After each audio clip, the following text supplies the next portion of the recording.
Et nous sommes aussi avec Cécile Prioul, cofondatrice de Ça ira encore mieux demain.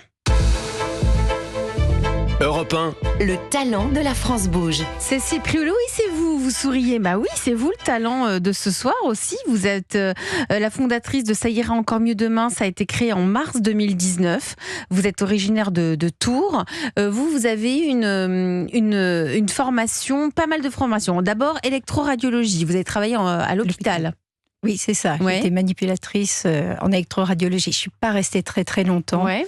Je crois que le côté, l'autorité, la hiérarchie, c'était. Donc pas l'armée pour vous. A priori, j'ai pas eu ces envies-là. C'était pas ces envies-là.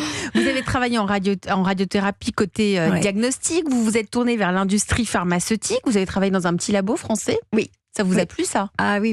Le démarrage, très bien. J'ai tout appris. C'était vraiment super. Et à premier accident de la vie, vous avez un cancer à l'âge de 28 ans que vous avez caché à votre patron. Ça a été compliqué. Ouais. Et quand vous êtes revenu dans l'entreprise, il y a eu un rachat, donc vous n'êtes pas trop retrouvé, donc vous êtes parti. Je suis même pas revenue en fait. Je suis pas revenue et j'ai cherché un autre employeur. Donc vous avez postulé ailleurs, vous avez trouvé un travail dans un groupe pharmaceutique aussi encore. Oui. Et ça s'est bien passé. Vous êtes resté 7 ans là-bas. Oui.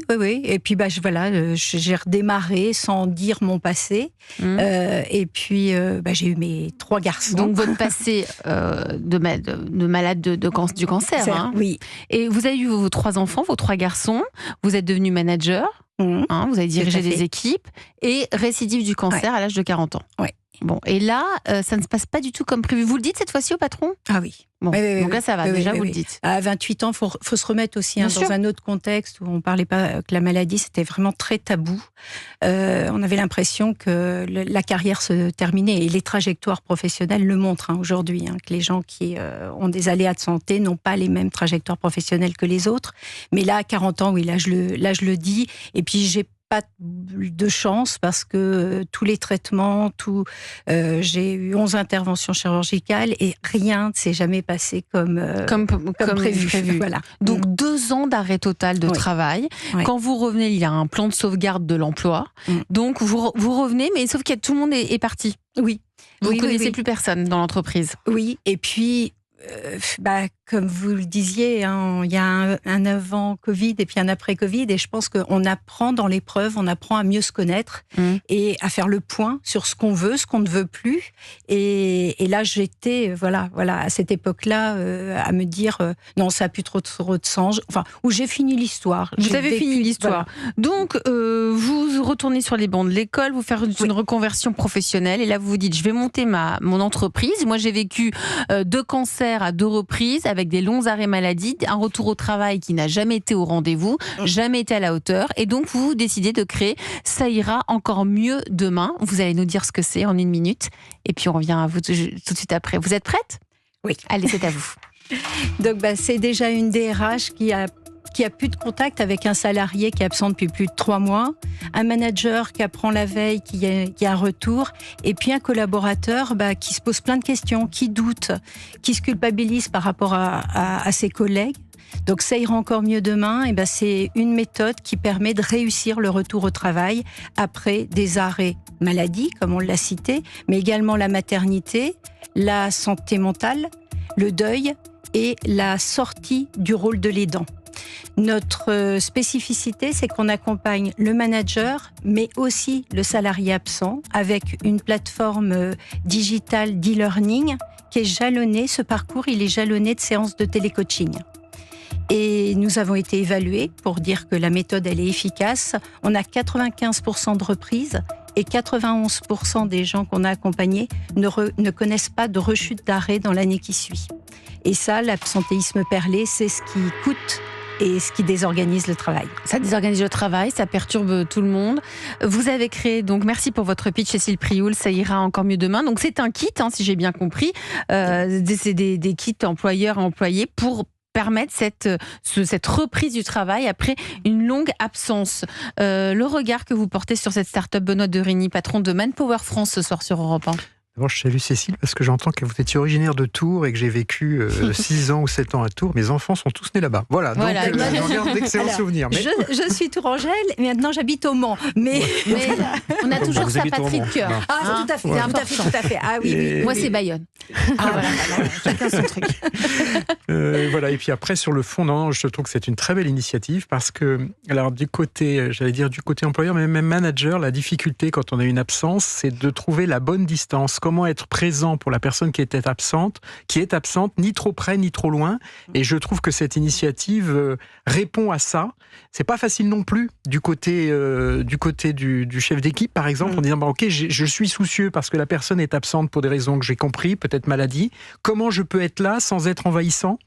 Donc je trouve que le fait d'avoir finalement un tiers de confiance, si j'ai bien compris, c'est un tiers finalement, ces boîtes, est une belle initiative et répond à mon avis à une vraie attente. Et c'est une méthode qui s'appuie sur un parcours digital.